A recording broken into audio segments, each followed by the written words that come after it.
Hello friends, இன்றைக்கி ஒரு super recipe தான். எனக்கு பச்சை மொச்சக்கொட்டை கிடச்சிது. ஸோ அதை வச்சு இந்த ரெசிபி பண்ணியிருக்கேன்.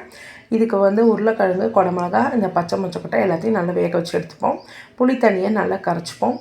யூஸ்வலாக இந்த மொச்சக்கொட்டை குழம்புக்கு தேங்காய் சோம்பெல்லாம் போடுவாங்க.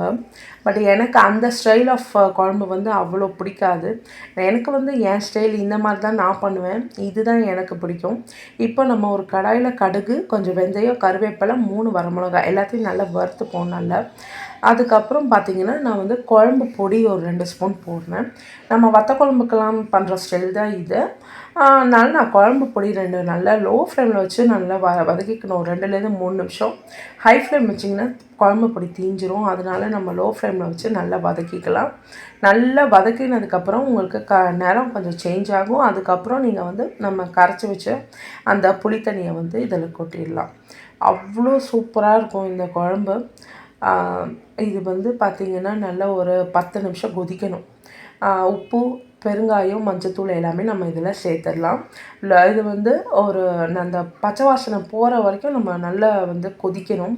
அதனால் எப்படியும் ஒரு 10 நிமிஷம் நல்லா கொதிக்கணும் இந்த தண்ணி, புளி தண்ணி. அதுக்கப்புறம் பார்த்திங்கன்னா, நம்ம வேக வச்சிருந்த இதெல்லாம் இதில் நம்ம போட்டுடலாம். போட்டுட்டு ஆல்ரெடி நம்ம வேக வச்சதுனால இப்போ ஒரு 5 நிமிஷம் கொதிச்சா போதும். அதனால் நல்லா உங்களுக்கு கிளறி கொடுத்துட்டுருங்க. அதுக்கப்புறம் பார்த்திங்கன்னா, உங்களுக்கு ரொம்ப தண்ணியாக இருக்குது குழம்பு அப்படின்னா அரிசிமா கரைச்சி விட்டுக்கணும். நான் அரிசிமா கரைச்சி விட்டுக்கிறேன். அதுக்கு முன்னாடி நம்ம 1 ஸ்பூன் நான் வெல்ல பொடி சேர்த்துருக்கேன். இல்லை நாட்டு சக்கரை கூட நம்ம 1 ஸ்பூன் சேர்க்கலாம். இல்லை சக்கரை கூட 1 ஸ்பூன் சேர்க்கலாம். சும்மா அந்த ஃப்ளேவர் என்ஹான்ஸ் பண்ணி கொடுக்கறதுக்கு தான். ஏன்னா இது ஒரு மாதிரி காரக்குழம்பு, வத்தக்குழம்பு எல்லாம் கலந்த மாதிரி இருக்கும். ரொம்ப சூப்பராக இருக்கும். இந்த ஸ்டைல் ஆஃப் மொச்சக்குழம்பு நீங்கள் எல்லாத்துக்குமே தொட்டுக்கலாம். உப்புமாவுக்கு கூட தொட்டுக்கலாம். அவ்வளோ சூப்பராக இருக்கும். இப்போ இது போட்டதுக்கப்புறம் இப்போ ஃபைனலாக பார்த்திங்கன்னா, இந்த குழம்பு 15லேருந்து 20 நிமிஷத்துக்குள்ளே உங்களுக்கு ஃபினிஷ் ஆகிடும், முடிஞ்சிடும். அவ்வளோ சூப்பராக இருக்கும். இப்போ கொதி வருது பாருங்கள். இப்போ நான் அரிசிமா கரைச்சி விட போகிறேன். எனக்கு கொஞ்சம் நீர் கலந்ததுனால நான் இப்போ அரிசிமா கரைச்சி 1 ஸ்பூன் மட்டும் அரிசிமா எடுத்து நல்லா கரைச்சி இதையும் விட்டுட்டு இன்னொரு ஒரு 5 நிமிஷம் நல்லா கொதி வந்ததுக்கப்புறம் பார்த்திங்கன்னா, அந்த குழம்பு நல்லா கெட்டியாகிடும். குழம்பு கொஞ்சம் கெட்டியாக இருந்தால் தான் நம்மளுக்கு நல்லாயிருக்கும் சாப்பிட்றதுக்கு. நம்ம ஏன்னா டிஃபன் வெரைட்டிஸ்க்கும் தொட்டுக்கும் போது நம்ம நல்ல சூடான சாதத்தில் விடுறதுக்கும் ஏதுவாக இருக்கும். டிஃபன் வெரைட்டிஸோடு சாப்பிட்றதுக்கும் உங்களுக்கு பர்ஃபெக்டாக இருக்கும். அதுக்கு தான் நம்ம இந்த மாதிரி அரிசிமா கரைச்சி விட்டுக்கணும். பாருங்கள், கொஞ்சமாக தான் அரிசிமா கரைச்சி விடணும்.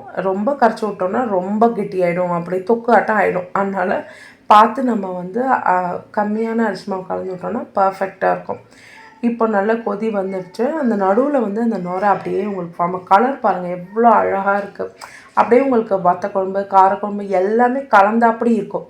அவ்வளோ நல்லாயிருக்கும். இந்த நடுவில் நுரை எல்லாம் வந்ததுக்கப்புறமா நம்ம ஆஃப் பண்ணிடலாம். இப்போ குழம்பு கன்சிஸ்டன்சி கரெக்டாக இருக்குது. நம்ம சாதத்தோடு பிசைஞ்சு சாப்பிட்லாம், சூப்பராக இருக்கும். அதையும் நான் உங்களுக்கு காமிக்கிறேன். நம்ம டிஃபன் வெரைட்டிஸ் தோசை, இட்லி, சப்பாத்தி எல்லாத்துக்குமே சூப்பராக இருக்கும். மெயினாக உப்புமாவுக்கு ரொம்ப நல்லாயிருக்கும்.